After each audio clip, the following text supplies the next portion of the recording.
Dealing with a teacher who makes you feel uncomfortable can be a difficult situation. Teachers are in a more powerful position than you are, and some of them may make your life unpleasant if you cross them the wrong way. Remember, have the courage to speak up if you feel something is wrong. For there may be another student in a similar situation. If the behavior is inappropriate, you can report it to school authorities.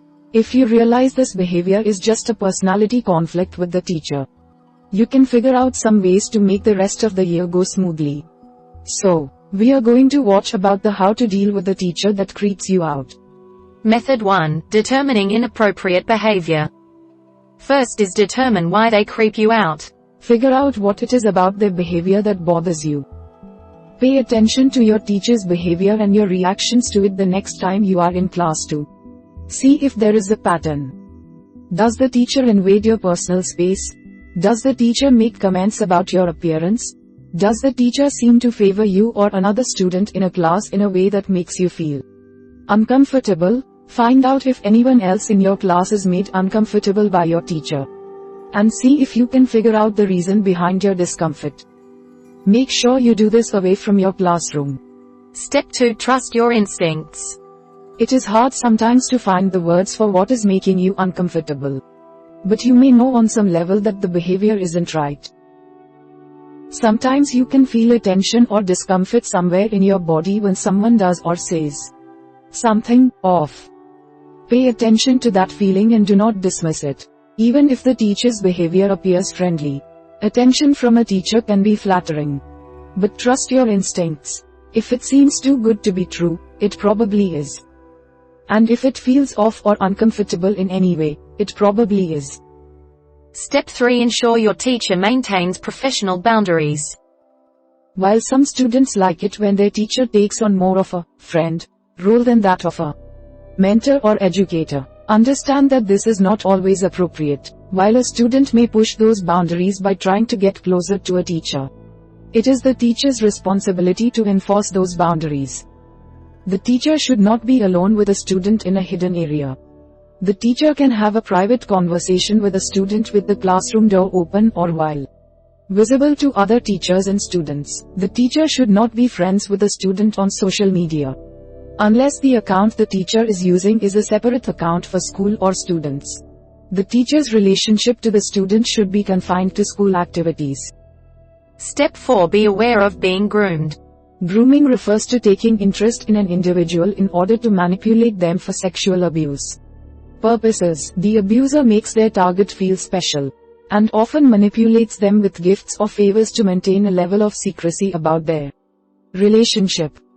This manipulates the person to stay quiet about potential abuse. If your teacher has taken a personal interest in you, be very wary.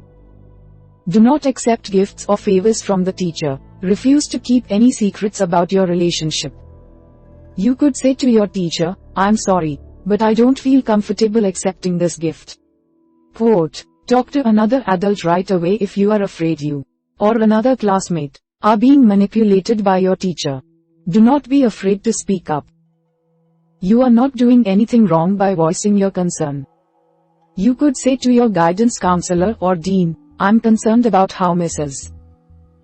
Jones is treating a student in class. The student seems to be getting special treatment and it's making me feel uncomfortable." Finally, be aware of power-abusing behaviors. Teachers are in a position of power over their students, which can be intimidating and make students reluctant to speak up. Certain inappropriate behaviors need to be reported to your parent, dean, or principal immediately.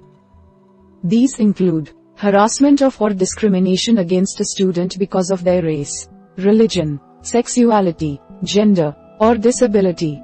Unwanted physical contact, either sexual or aggressive in nature. Grading students on something other than their academic performance. Acting out in the classroom by throwing things or losing their temper. Method 2. Reporting incidents. First is film or document the teacher's inappropriate behavior. If you need evidence to support your claims, use your phone to take a video of your teacher's behavior in class.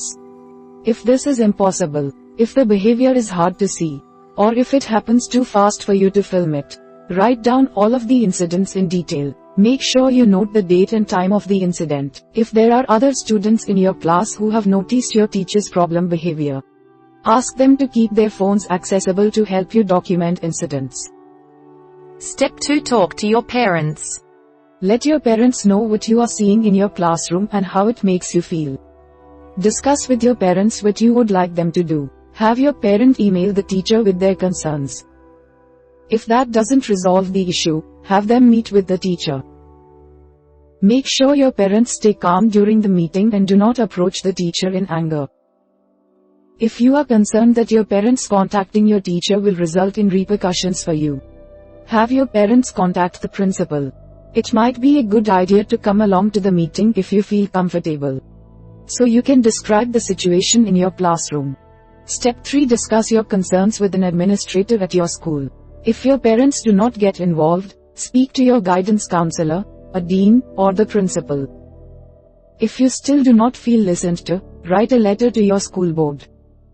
You can ask that your name not be identified to the teacher. Whether this will be honored, however, may depend on the policies of your school district. Explain the problem respectfully and state only the facts. Try to keep your emotions out of it. For example, saying, Mr.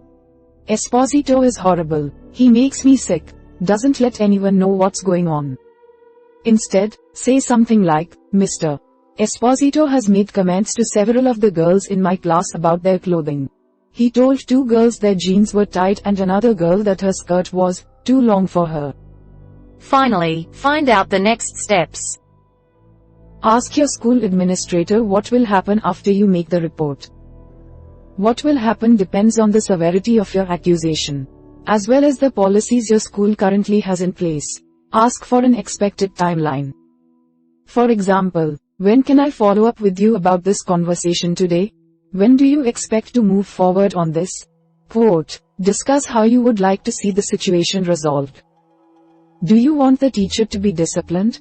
Would you be comfortable in their classroom if they stopped the problem behavior? Let the administrator know what you would like to see happen. Method 3. Dealing with the teacher in the classroom. First is try to get along with the teacher.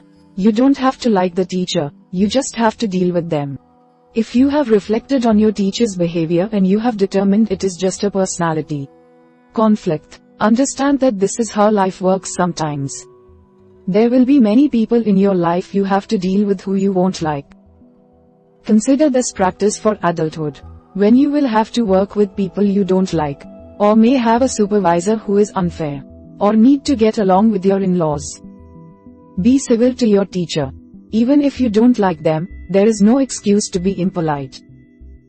Say please and thank you, and do not give them an attitude.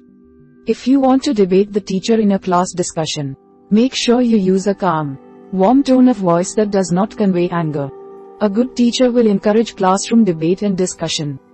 You could say, Mrs. Lawrence, when I read that story, I thought differently. To me, it seemed like the character. Step 2. Focus on the bigger picture. Get motivated to be successful. What is the goal you are working toward in your education? Maybe you are working toward a career goal, or college, or excellent grades to get into an elite university. Whatever your goal, focus on how success in this class will help you to achieve it. Complete your assignments, study hard, and do your best in the class in spite of a personality conflict. Think of your success in their classroom as a way to not let your teacher get the better of you. Step 3. Keep your distance. Try to keep space between you and the teacher. If your teacher comes close to you, step back. An aware teacher will note your reaction and will correct their body language to make sure you are comfortable. If the teacher doesn't, find an administrator with whom you can address your concern. If your teacher is talking to you too closely, take a step or 2 back. If the teacher moves toward you again, you could say, I'm sorry, I'm just weird about my personal space. Could you give me some more room, please? Quote. Finally, see if you can switch classes. If you are still finding your classroom environment intolerable, talk to your guidance counselor about switching classes. See if you can find another teacher who teaches the same subject. Or see if you can change to a different subject entirely. Be respectful about your problems with your teacher. You could say, I've had a difficult time getting along with Mr. Roberts this year. He is a good teacher, but I think we have a personality conflict. Would it be possible to switch into Mrs. Remo's geometry class instead? Quote. We hope it is useful to you. Please subscribe to our channel to upskill yourself.